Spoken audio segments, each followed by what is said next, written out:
Does anyone have anything funny to say? I'm not the funny one in this trio.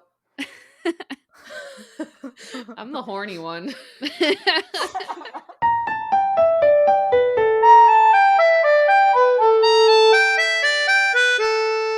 Welcome to Midlight Crisis, a real podcast hosted by three grown adults revisiting books from our teens, and it's totally cool. As always, I am Sophie. I am one of the hosts, and I have a randomly generated YA title for the day. And mine is A Gathering of Aliens and Tea. Oh. Which is like, I want that.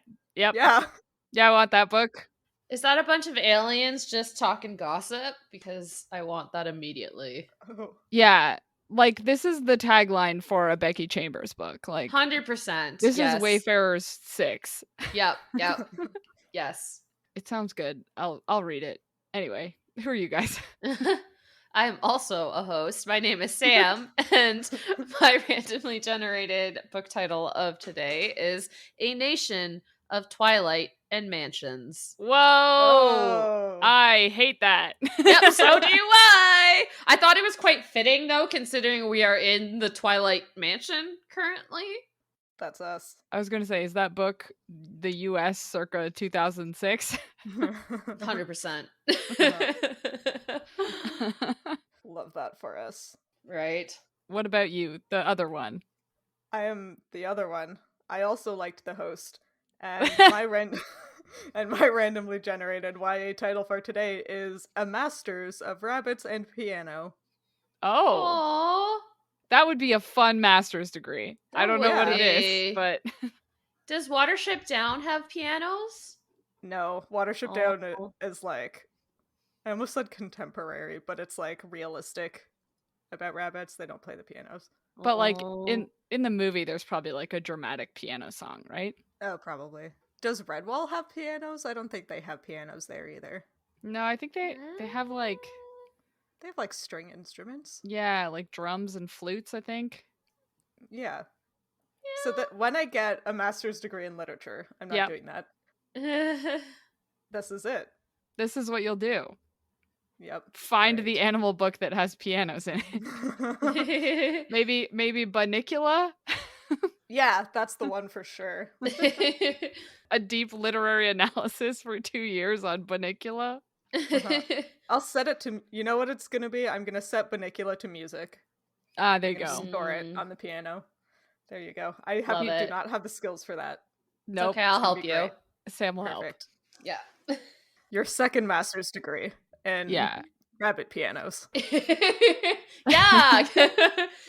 I mean, Hannah, you're like well on your way to being able to do that because of all your experience talking about vampires already. Yeah. So like Bunicula, you're a biologist who talks about vampires in a podcast. Bunicula's right up your alley. I'm so qualified. Here's why you should accept me to your program. It's like Elwood's audition tape for Harvard, but just us posting with our Twilight podcast to get into grad school. I was thinking of that exactly because I watched that movie like 4 days ago. Nice. So I'm so glad you said that. It's such a good movie. Much better than Twilight. Wow, what a good segue. But Thanks. We read Twilight this week. And Midnight Sun. So, maybe it's time we talk about that. The chapters weren't that long this time, and there was only one of each, which I've come to think of as a blessing. Oh, yes. But how about you guys tell us what was in those chapters? I mean, do I have to? Yes. Yes. Okay. It's your job. That's what they pay us for. That's what they pay us for, the big bucks. The big bucks. Okay. Well. Okay, so chapter 16, Carlisle, in Twilight. We pick up right where we left off in the Cullen house, but we make our way to Carlisle's office, where we learn a little bit more about his history. Then Bella and Edward make their way to Edward's bedroom. Oops. Where no, that's Breaking Dawn. Bedward. I apologize. Anyways, they make their way to Edward's bedroom, where Bella looks over Edward's CD collection. They flirt a lot, and then Alice and Jasper come in to interrupt, and then we get the lead into the baseball game, and that's that. Hannah, what happened in Midnight Sun that was so different than what just happened there? Ladies and gentlefolk, are you ready for it? The extra scenes we got in Midnight Sun. Wow. In this week's edition, we have another flashback to Edward's Depression-era murder spree. Like, the Great Depression, also, anyway. So that's the main thing. But he also manages to make Jasper's super empathy powers seem super creepy, which I don't necessarily appreciate. But what I do appreciate is the setup for vampire baseball. Yeah! Vampire baseball! I'm so excited for our next episode. This one, whatever. Yeah. Can't wait to not talk about this one anymore and talk about vampire baseball. Oh, man. Man, we're going to have to do a lot of vampire biology talk in the baseball game, aren't we? Yeah, I just had that thought too. I don't know enough about baseball to actually talk about baseball. Well, but I do know. Oh. Good, because I was about to say the same thing. I have no idea.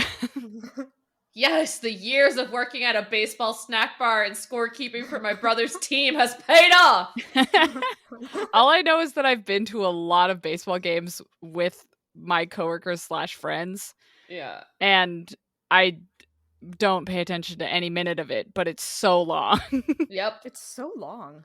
It's so long. Anyway, that's for next time. We're not talking about baseball this time.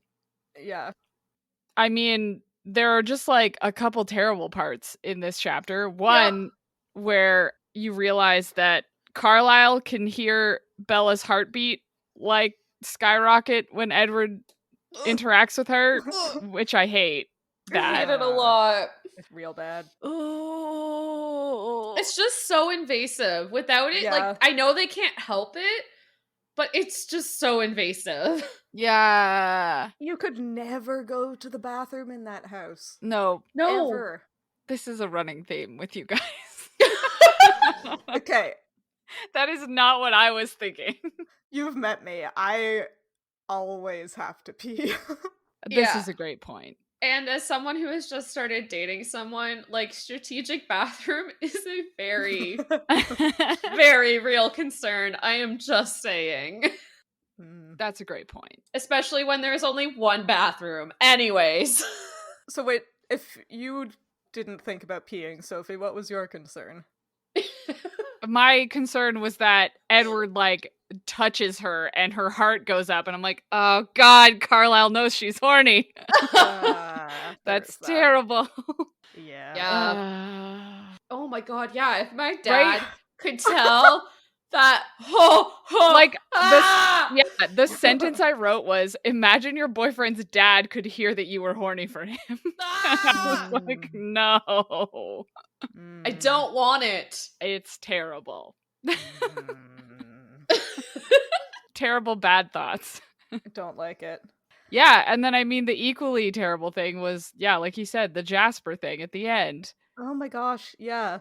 I thought that scene was quite nice in Twilight. Like, Jasper comes in and he's excited to play baseball, and like Bella feels him being excited and gets excited too.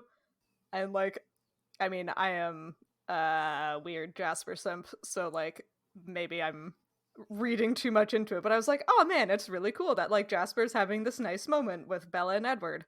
And then Edward goes and talks about it and says that Jasper is like hanging out with them because he gets high on other people's like horny bliss. It's so weird. Yep. Like, it didn't have to be that weird. Why did she do that? Like, this chapter was very weird considering it was written by a Mormon. Well, so here's the thing. I think legitimately she meant it as they were just so happy. Yeah. That was what Jasper was responding to. Right.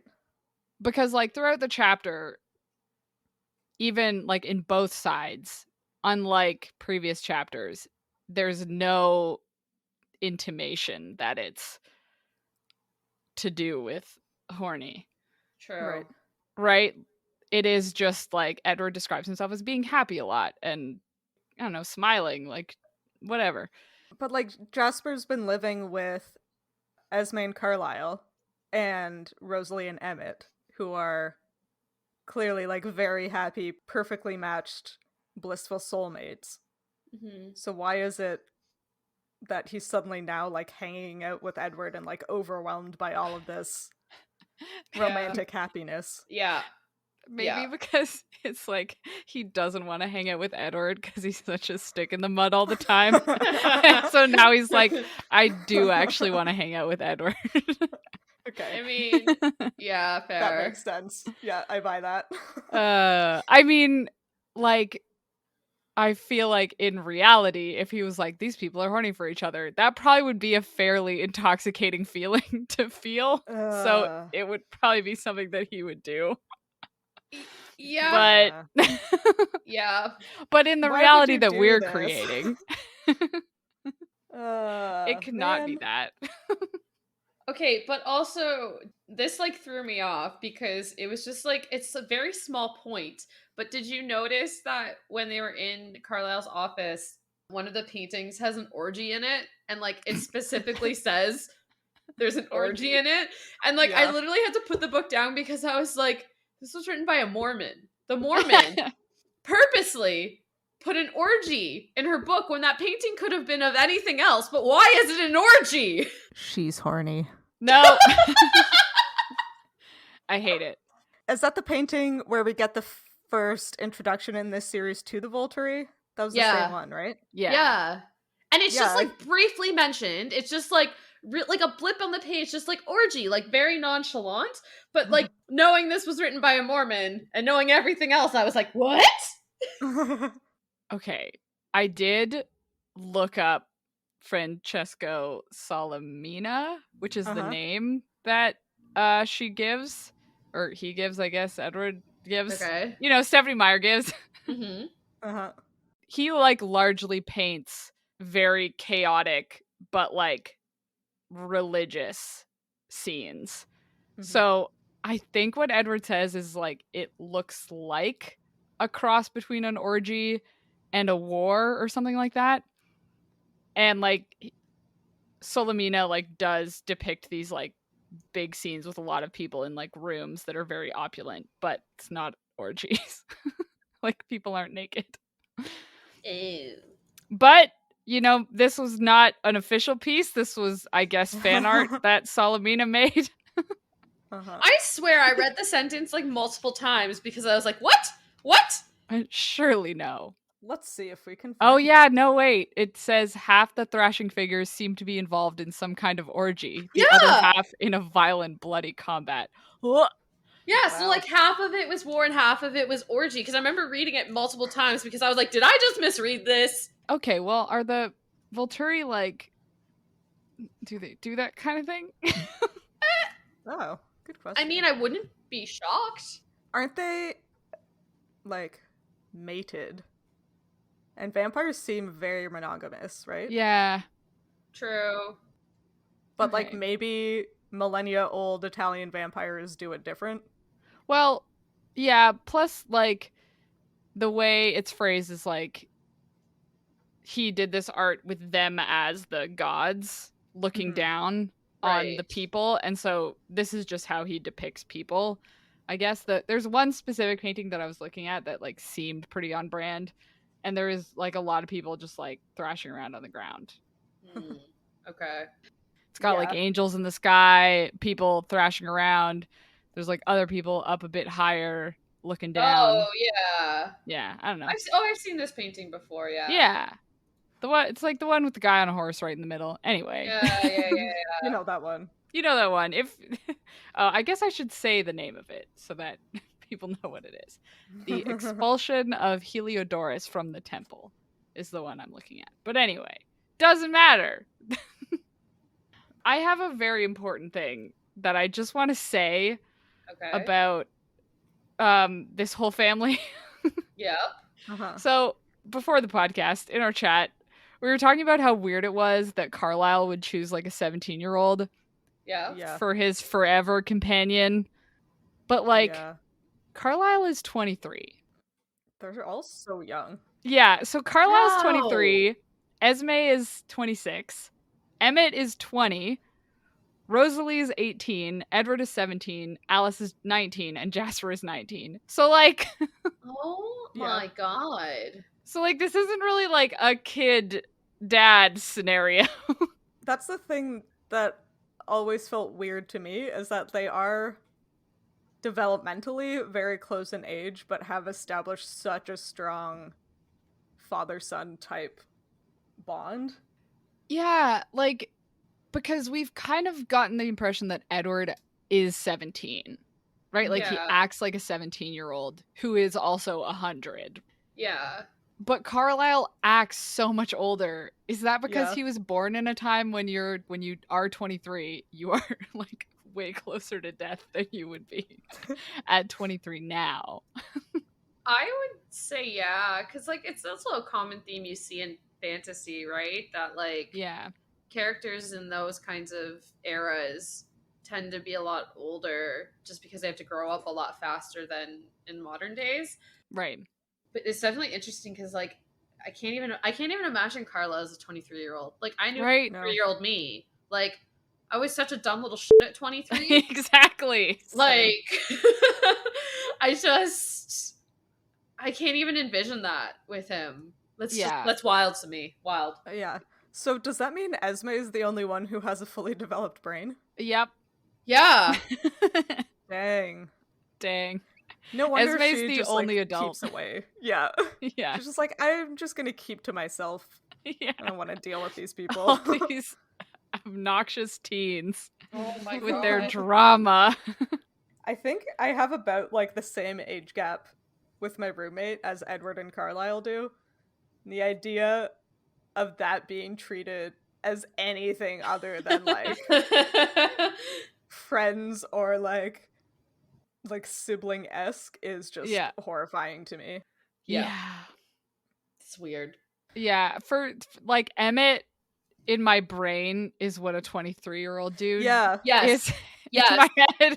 100% yes. So Carlisle, I'm just like, wait, they trust him to be like a doctor? That's what's going through my head. I was like, I know he's like hundreds of whatever years old, but like now I'm just like, he's 23 and a doctor and like, what? And has like a whole family. And I just had air quotes just so everybody knows. Yeah. He's the father of all these people that are like 5 years younger than him. Oh, it's such a weird dynamic that like she chose to write.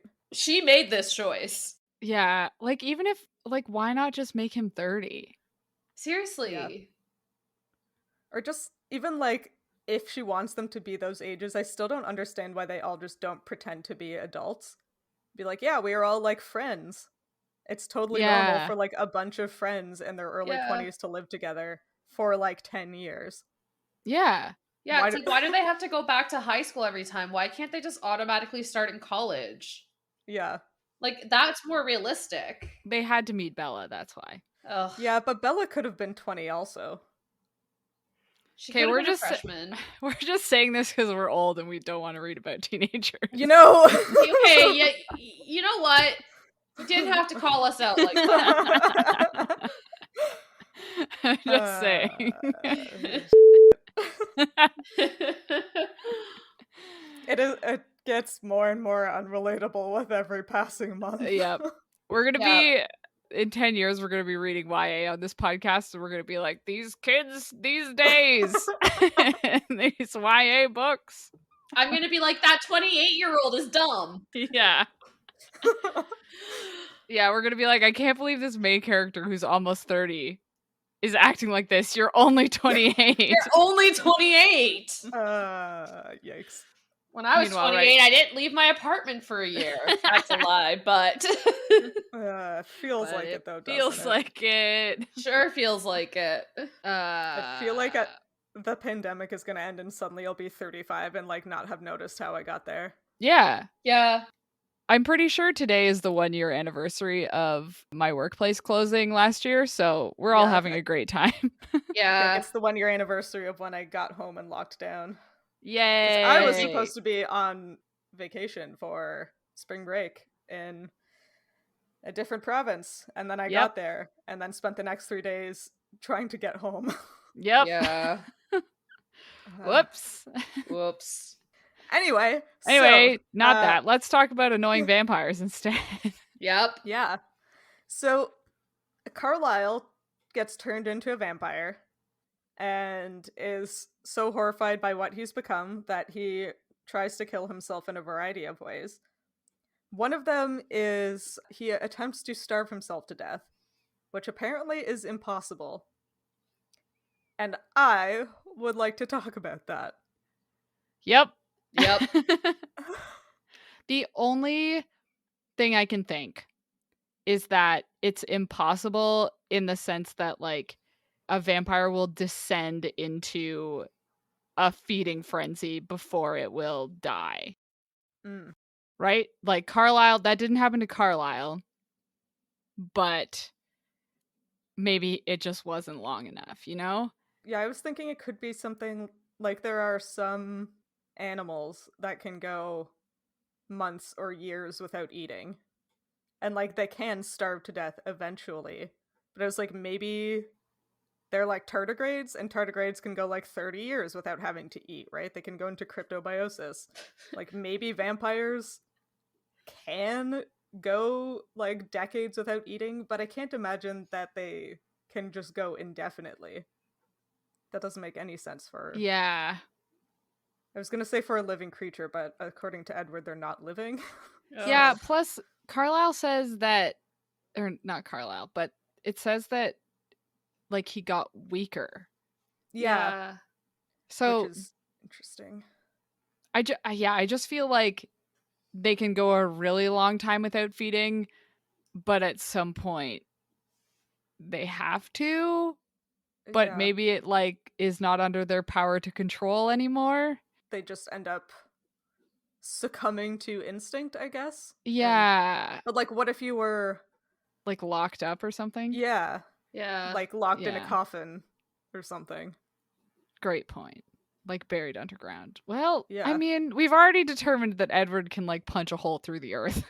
True. True. So- True. What? Well, if you're like wrapped in silver chains and staked through the heart and whatever they did back in the day to To kill prevent it. vampires. Wait, are these vampires susceptible to silver? No. No. Okay. No. But I I was just like, mean wait. like if you were tied up and like someone Oh. staked you through the chest to a coffin and then buried you underground, Yeah. it would probably be hard to get out. Yeah. So maybe that's where those stories came from. It's like if you tie up the vampire and lock him underground, eventually, in like Yeah. 100 years, it starves to death. Maybe. Or, I mean, Gruesome. it'll take it 100 years to get out, so you'll be dead by then, so it doesn't Yeah. matter. Not your problem. So this kind of leads into like the question that I had, because then what if you look at the situation where Carlisle was trying to not drown himself, but like he just like stayed in the ocean. But then Edward says they don't like staying underwater because it becomes uncomfortable not to breathe. But then I'm just like, what is stopping a vampire from just inhaling water? Like it wouldn't do anything to them. I think he meant comfortable or uncomfortable in the sense that he doesn't like not being able to, not that it's physically uncomfortable. Yeah, but that's what I mean. So it's like if they're underwater and he's like trying to avoid feeding or whatever, but like what's stopping them from just, I don't know, sniffing in some water, and then it's like then they just stay at the bottom of the ocean. I don't know. It was just, for me, I was just like, they don't need to breathe air. They just do it out of comfort. Mm-hmm. So then like what stops them from just being like, all suck in the water? Probably nothing. Yeah. Yeah, I think like Hannah said, it's not necessarily the act that they need to perform, Yeah. Mhm. right? I think it's just that they need to smell things, their prey. But then what in their senses is stopping them from smelling things in the water? If all of their senses are like superhuman, God, like what's stopping them from just like breathing in water? and then smelling a fish. I guess nothing. I don't know. It would depend on how their olfactory sense works. Because humans can't smell underwater, I don't think. Even if No. you didn't drown. Yeah. And if That was my thought too. Yeah, if the olfactory receptors are just like an upgraded version of human ones, then they probably don't work underwater. Yeah. But you even can if still they're taste, so which is basically upgraded? the same. Well, if it has to capture airborne particles, Yeah. True. then if the particles are in water, it wouldn't work. Yeah, I mean, they're designed to hunt humans, which don't really Yeah. hang out in water, so I can't imagine that their smelling would work well underwater. Don't most, like, Yeah. quote unquote, smelling scent based predators in the water, aren't they actually using, like, taste? That was my understanding, but I don't actually. So they could taste the water. So like, Yeah. so same concept, right? So it's like, again, there's nothing stopping them from bringing water into their lungs. Like, it's not like that's No. gonna kill them. So it's Yeah. like they could taste the water. So it's like Carlisle, what drove him over the edge was like a herd of deer that ran by and he lost it. But I'm like, if you were in the water, granted he was probably holding his breath, and you just like sucked in some air and you tasted a pot of dolphins, like Yeah. like wouldn't that I don't know. That was just like my brain went places yesterday when I was reading this. Yeah, I imagine they, like, don't really think about it, so they probably just, I mean, they don't have to breathe, so they probably just hold their breath. Right? Because that's what Yeah. Edward said. Yeah. He said the longest I'd ever held my breath was a couple of days while I was underwater, which I'm so jealous. I want to too. know. I want to know the story behind that. Why was Me Edward underwater too. for a couple days? Yeah. I'm so Self-loathing. jealous. Yeah. Sitting at the bottom of the Bay of Fundy, having a sulk. Oh, maybe it was, yeah, when he and Rosalie were in that river. 100%, yeah. Maybe, yeah. Maybe. Just hanging out. staring at each other, sinking into the mud like frogs. Yes. I have a also related biology question. Okay. And it's that Edward expressly says that swimming is easier for them, Yes. implying than humans. Yeah. Also, all Bella talks about is how smooth Edward is. His skin is. Yeah. So they're also very cold. Mm-hmm. So they're cold, they can swim very easily, they don't need to breathe air. Are Yep. vampires aquatic? They might be tuna. Just hold on. This is what I'm saying. If they can go like a crazy long amount of time without eating and have a negative reaction to the sun, they probably live like in the benthos, like right down at the bottom, eh? Yeah. Yeah. I'm just so upset by the thought of like Edward being very soft because he has a mucous membrane. Just a little slimy. Just a little venom mucus, you know. Well, because like humans are not very hydrodynamic. No. Not at all. You got to get real slippery to be good at the water. The general shape of a human is not hydrodynamic. So I imagine there have to be some adaptations. Yeah. Yeah. I was just assuming that since they're so strong they can punch through the planet, the extra resistance of water, even like salt water, is probably negligible, right? Yeah, this is a great point. That's probably what it is. It doesn't make sense that they would be secondarily aquatic. Okay, but I do really like the idea that Atlantis is actually the ancestral home of vampires. Whoa! Oh my god. Or like, not to upset Sam, but like sirens? Are they actually vampires? I was literally just gonna say, you cannot convince me that there are not vampires out there living their best siren dreams. Yeah. Like, in Stephanie Meyer's Vampire World, you cannot convince me now that they are not doing this. Because, like, I don't care about what the Cullens are saying, it's uncomfortable, they hold their breath. Like, no, I can guarantee you, there's some bitch like me who became a vampire and was like, wait, I'm just gonna like breathe it in. Hey, look, I'm fine. Ha! I'm gonna become the siren of my dreams. I mean, you wouldn't even need to breathe it in. You could No. just You just hold your breath. Yeah. You just have Like- to like sit on some rocks, be hot, and then drown a bunch of dudes and suck their blood. Like, Oh my Yeah. god. how hard is that? You cannot convince me that this does not exist in this multiverse of whatever Twilight that we've developed for Stephanie Meyer. Like, The Twilight expanded universe. the Twilight expanded universe. There is 100% like a coven of female vampires who are 100% doing this in the Caribbean. I don't care. I'm all for that, but if every mythical creature ends up just being a vampire, Yeah. I'm gonna be really mad. That's fair. I We've agree already with got that. we've already got witches, we've got sirens. Well, the witches weren't vampires originally. Right. It's just that They like were witches first. yeah, that was my Okay. theory. So they're like a separate non-vampire entity to start. Uh-huh. So, you Sorry, know I how lost my Emmett thought. likes to fight bears? There was that time he fought a bear and then got distracted before he could finish drinking it, and it turned into Bigfoot. Uh-huh. And Bigfoot Okay, is just a wait. vampire bear. Okay, but this Didn't we already make a joke once yeah. about how Emmett was carrying a bear and that was where the picture of Bigfoot came from? Oh, right, we did do that. But also we talked about whether or not the vampire venom only works on Oh yeah. humanoid species. Yeah. Because I had this question because I was like, what if you just like half drank a bear and let it go and then like come back to it, da-da-da. And like, why do they have to drink it whole? Does it turn them into vampires? And then I don't. Okay, but Yeah. consider Oh no. the vampire venom has like a humanizing effect. Oh no. So if you don't drink a bear all the way, that's why Bigfoot is so like Can sort of bipedal and like Imagine. hairy and humongous. oh my god. And I that's won't probably where like allow it. centaurs came from too. How do you say that word? Centaur? Centaurs. Towers. Centaur. Uh-huh. Senators? Senators. That's where senators come from. If a Senators. vampire drinks half of a horse, then it turns into a senator.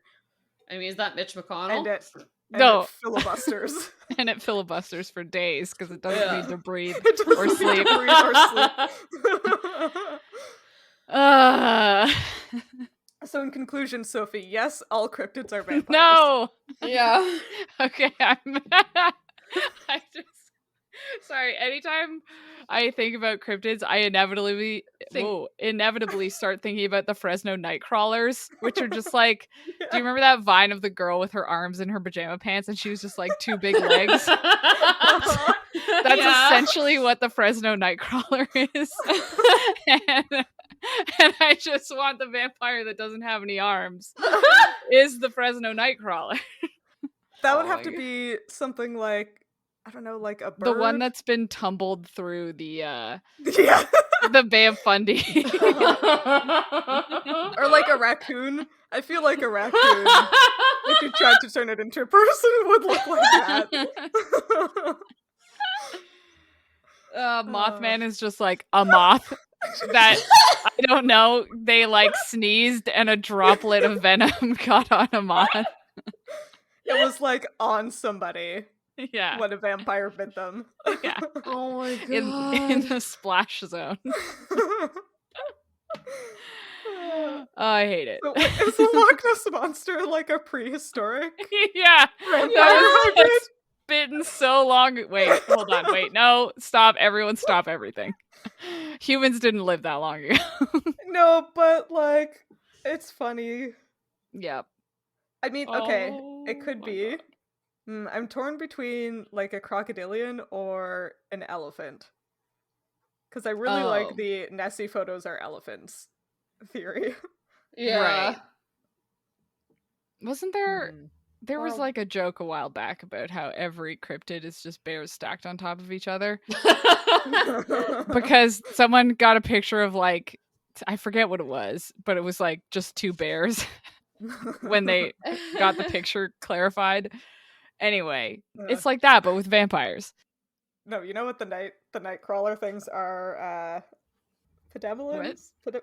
What the Oh yeah, they're patamelons. I don't know how you say it.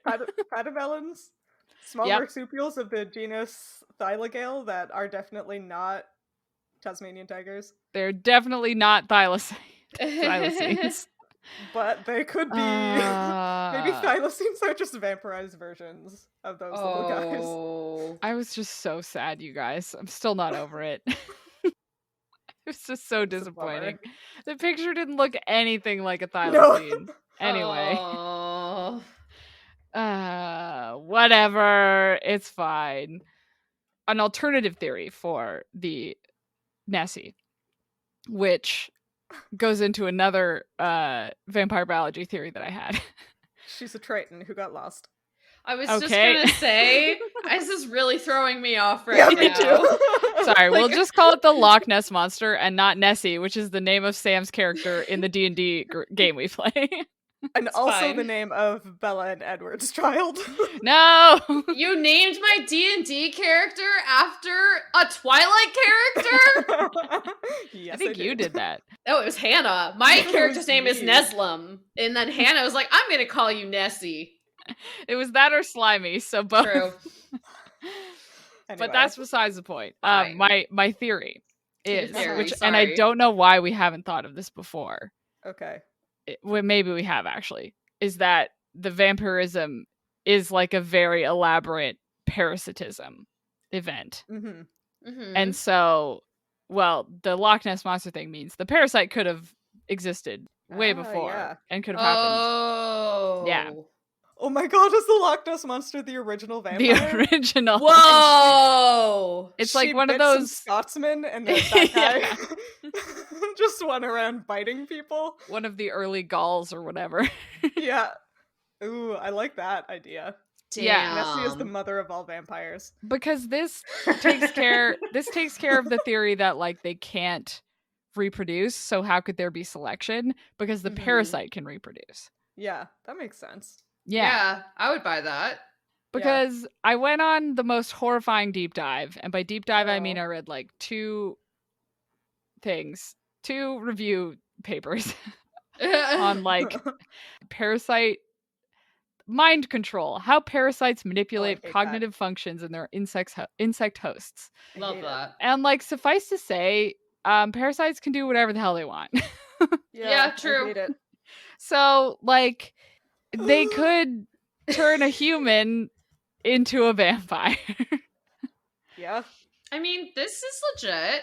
So the one I'm thinking of specifically, like there are all kinds of ones that change behavior, first of all. There aren't as many that do like physiological changes, but I'm sure they could.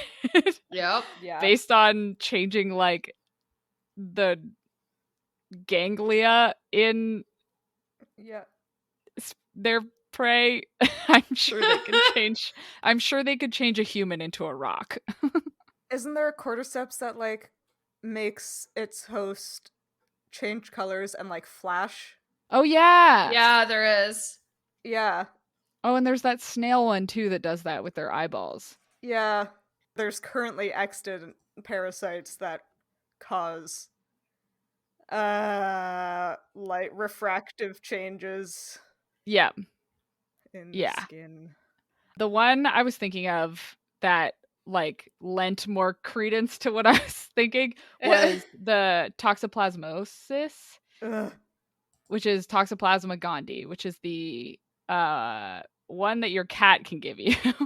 Oh. Where it basically makes the host like cats more. Yeah. But I was looking up the actual like way it does that, and it basically makes, in mice and rats, it makes them produce like a shit ton of dopamine when they are near evidence of cats being around, specifically like cat urine. Oh. And so they switch from avoidance to attraction to that smell. Which like could be the vampires and human blood. Yeah. Damn. Yep. Wow. Because that makes way more sense than like a hunger response. Yeah. Because Mhm. if you have like a literal like brain chemistry reaction, it makes sense that they would be like unable to control themselves. Yeah. Wow, yeah. And if the drive is then, I need to bite as many things as I can to spread the parasite, it would make Yep. sense why they just seem to be able to kill over and over and over again and not actually get full. Yep. Yeah. But the Crazy. killing doesn't actually spread the parasite, though. No. That's the only thing here, because like they have to still keep the victim alive to actually spread the parasite. Yeah. So Yeah. are vampires a secondary host to something else? Like it could be that the young need a corpse to eat. Yeah. But that doesn't Yeah. make sense because other vampires are made not by like they're only made by a vampire biting them. So that would have to be the life cycle. So I don't know. I like this theory. I know. Yeah. I feel like we need more information, but Yeah. this is a good start to a theory. Yeah, we're getting somewhere.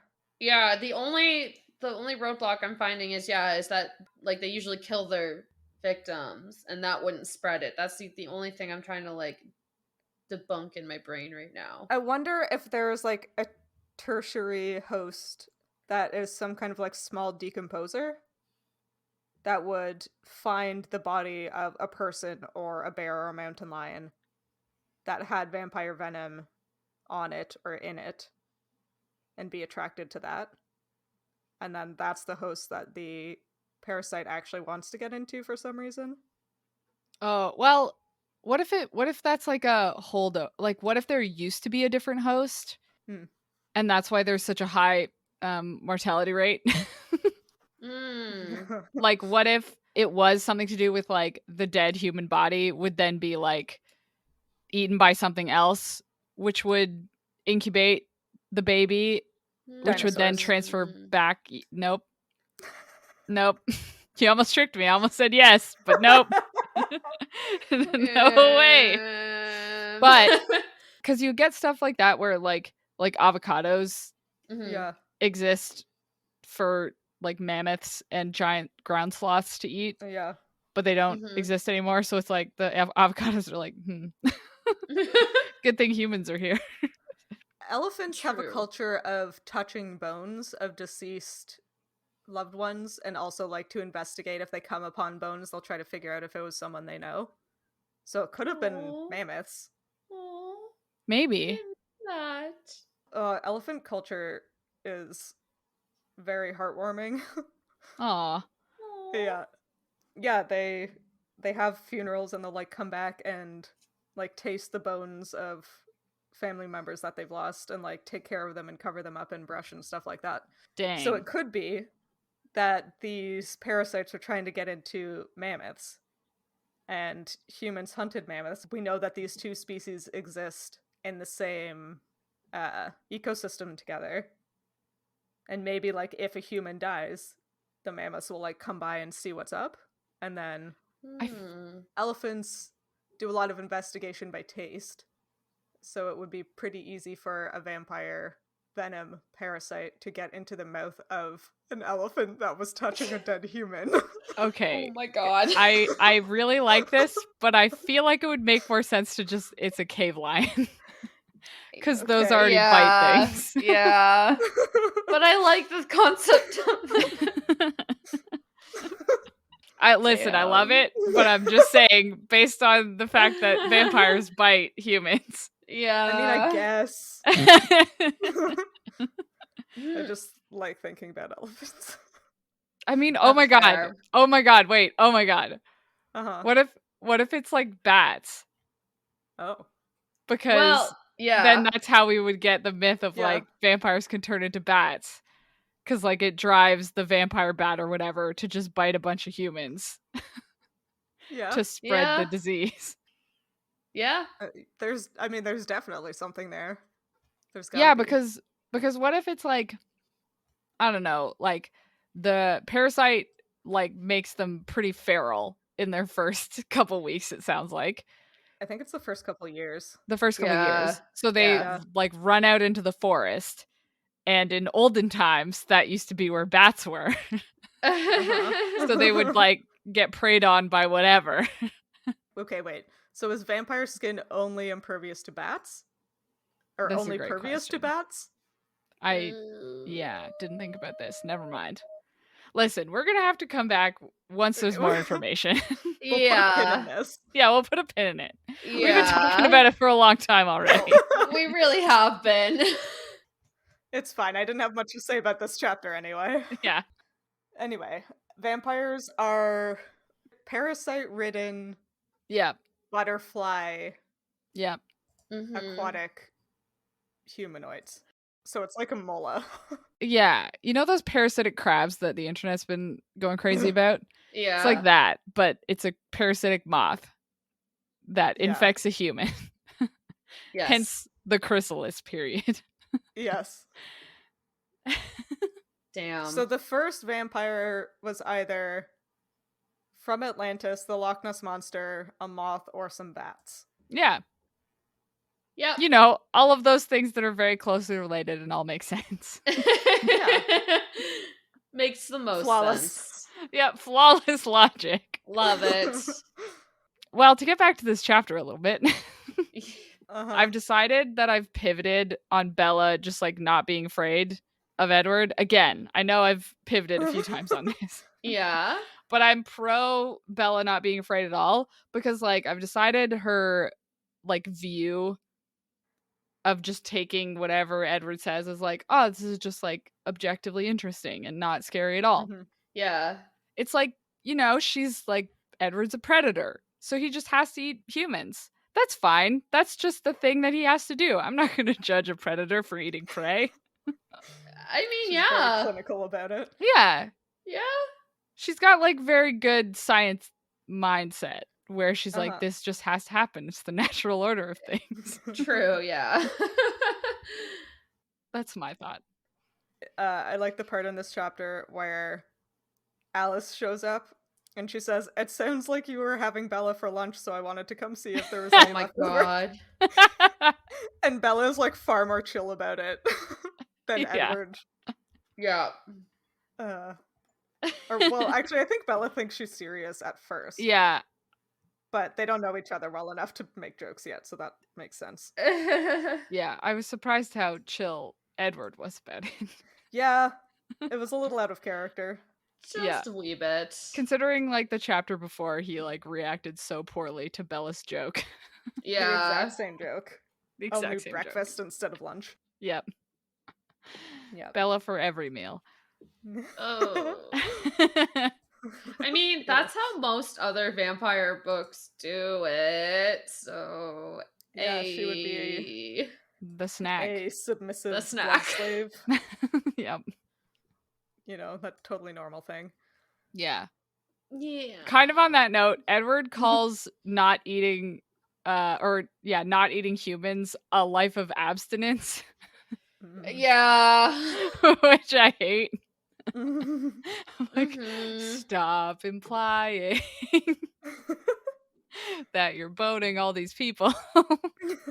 Oh.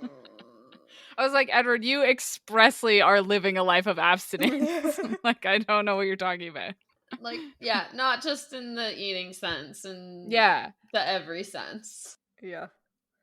In the like actual sense of abstinence. In the actual sense and Yeah, the definition of actual sense. abstinence. I read that as the same way they call themselves vegetarians, even though they're explicitly not. It's like you are Yeah. explicitly not abstaining from drinking blood. Yeah, Yeah. exactly. You're just not drinking human blood. Like, you're still murdering a bunch of apex predators. Yeah. Yep. Yep. The other fun part about that part of the conversation where Edward is like, oh, I had my, usual moment of adolescent rebellion to like go leave Carlisle's way of not eating humans. And I wrote, that adolescent rebellion where you eat a bunch of people. Yeah. Ugh. Where you go all Dexter and murder a Yeah. bunch of rapists. Okay. Just normal We've all been 17-year-old there. stuff. I mean, what were you guys doing during your adolescent rebellion? I certainly didn't have the time. I was pretending not to like Twilight. I was listening to High School Musical songs. I was full-heartedly obsessed with Twilight. There you go. No. Basically like murder. So nothing has changed No, for all of us. Oh no. I'm just listening to different musicals. I'm just reading different books, but equally as obsessed with them. Yes. I got really excited for the one brief second at the beginning of this chapter where they're talking about Carlisle's art collection. Mm-hmm. And one of the arts is in sepia ink. Oh, And I was like, oh man, hell yeah, gonna talk about cuttlefish. Sepia ink comes from cephalopods, and people use it to write and draw stuff. And then I went to speak with my museum expert friend, and yeah, I was informed that it probably was not sepia ink. It was probably just describing the tone of the painting. Oh. Yeah. Disappointing. Yeah. I thought you were going to say that you got excited about Carlisle's library, because that's what I got excited about. Yeah. Yeah. Same. I was sad they didn't describe any of the books. Me Yeah. too. Or any of the CDs. Like, I really wanted some of Edward's CDs described. I really wanted some of Carlisle's books described. Come on. Okay, was anyone else shocked that Edward is not like a vinyl hipster snob and he collects CDs? Yeah. Yeah. He seems like someone who only listens to vinyl. Imagine if he just had a bunch of cassette tapes. He could wind them back so fast, though. Yeah. Just like a bunch of pencils around his room that he uses to wind the tapes back. Yeah, but look how fast I can rewind this one. Probably because in 2008 or 6 or 5 or whenever the book came out, like, CDs were the new cool thing. And so it was like, oh, Edward has a collection of only CDs. Wow. Wow. He's so hip and progressive with his pile of CDs. I hate so that. Cool. I hate it. I also hate it. Yeah. Do you think he regretted it because he like probably got rid of all his vinyls? Because he was like, oh yeah, CDs are the new way to do it. CDs are the way of the future, man. Yep.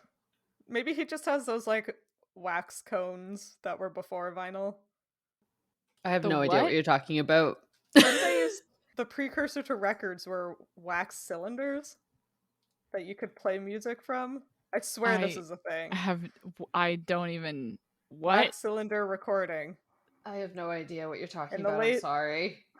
Yeah, okay, I'm not crazy. Thomas Edison, that's a cool guy, invented the phonograph, a machine that could record and reproduce sounds on hollow cylinders made from wax. Wow. That's Yeah. wild. In the 1870s. Wow, before Edward. Okay. So that Dang. would have been that would have Yeah. been before Edward's time, I guess. Carlisle probably has one. Yeah, probably a bunch of his favorite jams. You know, the 1700s bops. gospel songs. Yeah.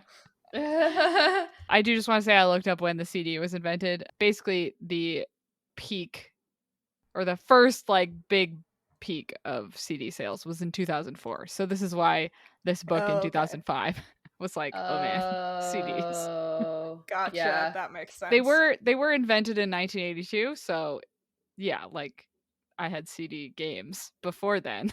Uh-huh. But 2004 was a big year for CDs. Makes sense. Thing to say. Yeah. Yep. Okay. Yeah, I get it. So Edward is just like so cool with his giant collection of CDs Yeah. in 2005. Yep, Yeah. just the coolest. I just went to the Wikipedia page of compact disc, and there's like on the right side where it has like the summary of interesting things about stuff, it says released 1st October 1982, and I'm like, this CD was first released. Like, Oh. just a CD, not nothing on it. Like, look at this. Yeah, check it out. It shines in the light. Someday someone will invent a CD player and then you'll get to see what this bad boy does. Get on that, everyone. Where's Edison? Somebody bring him back. Anyway, I just thought that was funny. That is funny. So yeah, sorry about all the parasite stuff, or you're welcome. Whatever your vibe is. To whoever's listening. Well, do we want to take a guess on what the next chapter is? I can't possibly think what might happen because both of the next chapters are called The Game. Yay! Yay! The moment we've all been waiting for. Quite honestly, I forgot there was a baseball game in Twilight. I thought it was in one of the later movies. I quite honestly forgot about this whole chapter that we just read. Like, Me too. I legit do not remember this at all. I was reading it and I was like, I don't, like, this was a part of it? What? Yeah, I have no memory of this chapter, but I do have a memory of the baseball game. Yeah. So, but what happens? Do the people show up? Some kind of the other vampires show up? Yeah, the three bad ones. The antagonists in this story finally show up in Yeah. chapter 17. Yeah. Not to brag, but I definitely remembered that. Uh-huh. Do you remember their names? No, but it's the guy in red, right? In the movie? In red? No. Maybe not. I don't think With so. the long hair? Oh, yeah, no. Is that one of the Vulturi? Laurent. Oh, Laurent. Laurent, Victoria, and James. Yep. Oh, yeah. Nailed it! Isn't he wearing got like a it. red jacket? Laurent is, yeah, in the movie. Wow! Dang. Guys! This scene is imprinted in my brain of the three of them, like, coming through the, like, baseball field with, like, the fog around them and everything, because I watched the behind the scenes, and it's hilarious how they film this They scene. make him walking quickly. It's just so ridiculous. So it's just like this scene lives rent free in my head, and it's just like the three antagonist vampires walking into the baseball field. So like I can tell you like exactly what all three of them are wearing. I'm pretty sure. Oh my god. Why is Laurent just walking with his shirt open? He's a vampire. He don't care. Why is his shirt open? The vampire. Vampires don't wear normal shirts. We've established he's this. very attractive, so I guess That's I would also true. not wear a shirt. But Yeah. it's a vibe. Man, can you imagine being that hot? Goals. Anyway, Anyway. I need to close these pictures while we finish this conversation. Oh, Sophie's the horny one now. No! I'm just saying. At least I'll have something to look forward to when we eventually watch this movie. True. I really want to watch the movie. Yeah. It keeps getting suggested to me on Netflix, and I keep being like, why are you doing this to me? Yeah. Gee, I can't imagine why your analytics would think you liked Twilight. I don't know why. Anyway, I want Sam to describe exactly what these people look like in the movie while I have the picture open. Oh no! Okay. Oh, let me get it too. Go ahead. Okay, Victoria has like red curly hair, but she's more like orange red curly hair, and she's wearing like a fur coat thing, and I think she's wearing jeans, and then I don't remember her exact shirt, and then Laurent has dreadlocks, I think, and he's got his red coat, with no shirt, also I think wearing jeans, and then James is blonde, he's got his hair slicked back in like a dirty ponytail. He's wearing an old leather worn jacket and jeans. Wow. Got it in one. Did I actually get it? Yeah. Hells yes.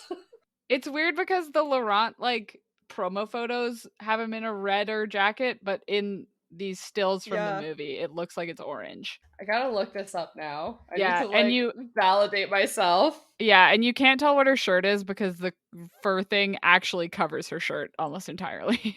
Does it? Oh Yeah. yeah, look at that! Wow. Wow, look how good I did! That's really good. Who It's exact. played this guy? James I know as Cam Gaganje because he was in the OC and I had a massive crush on him. His That's all I ponytail know. is so dirty, though. He's so gnarly in this movie, but like in the OC, like, mwah, he's just like so good. I feel like I remember seeing, maybe it was on like Twilight TikTok or something, that James is described as average looking even as a vampire because he was just super ugly as a human. And I was like, that's so extra. Oh like, my that's such a God. ridiculous detail to put into your book. Be like, this guy is just the ugliest and he's named after my ex. Okay. Oh my god. Oh my God, that's funny. Yeah, it's a lot. Oh, that was amazing. Yeah, so we know exactly what's going to happen in this next one. Mhm. Something like that. Yeah, so before we finish off, how about we talk about what we're reading about? Not about. Yay. What are we reading? End of Yay. sentence. Currently. Yeah. I got mine wrong last time, so I'm going to open my Goodreads to make sure I get the name right. Just to clarify, I was reading The Wayfinders, not Wayfarers. It's still pretty good. It's very good. I finished it and it was good. But currently I'm reading The Clockwork Boys by T. Kingfisher because all I'm doing is going through all of T. Kingfisher's books right now. That's all I'm doing. Fair. Love that. I'm currently reading 2 books. One of them is Lore by Alexandra Bracken, which is our Midlight Book Club book of the month. And then the second one, I'm listening to the audiobook of The Elephant Whisperer, My Life with the Herd in the African Wild, which is a memoir about a guy who had an elephant sanctuary. And it's pretty great. I like it. That sounds good. I love elephants. Yeah. Shut up. I'm super excited because this afternoon I got my audiobook hold from the library for Concrete Rose by Angie Thomas, which I have been Nice. looking forward to since I finished The Hate You Give in mid-February. So I'm currently 7 chapters into that, and it's amazing already. And I'm also reading The Priory of the Orange Tree by Samantha Shannon, which is like 800 pages. So in 3 months, we'll still be getting updates on Priory of the Orange Tree. Yeah, it's gonna be a while. The real question is, will you finish that before I finish The Way of Kings? Absolutely not. Sam has like 2 months lead time with The Way of Kings. Yeah, Yeah, Just it's have a head true. start. Actually, 3. I started it in January. Oh man. Oh, man. Who will win? All right, Sophie, what inordinately long epic fantasy novel are you going to bring to the table next week?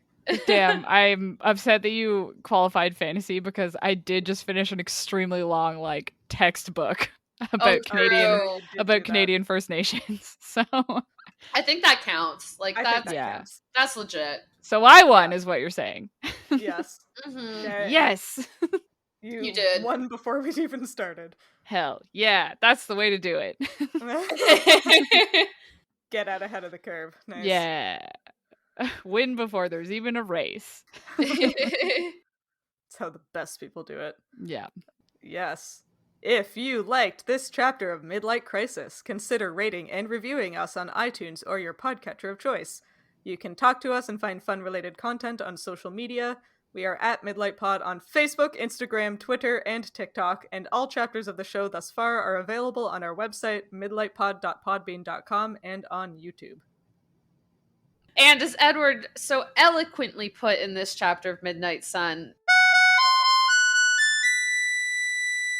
his recent study of the basest of human natures has left him little room for optimism, much like us when surrounded by people who just don't really get the mask thing.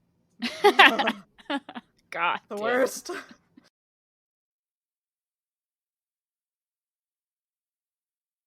Before we started recording, we all took a bathroom break. And while Sam and I were gone, we You both know, had our head. I think we can just move on. We both had our headphones on. So we both heard Hannah. Oh my god. I'm gonna mute you. We both heard Hannah singing a High School Musical song to herself while she was waiting for us.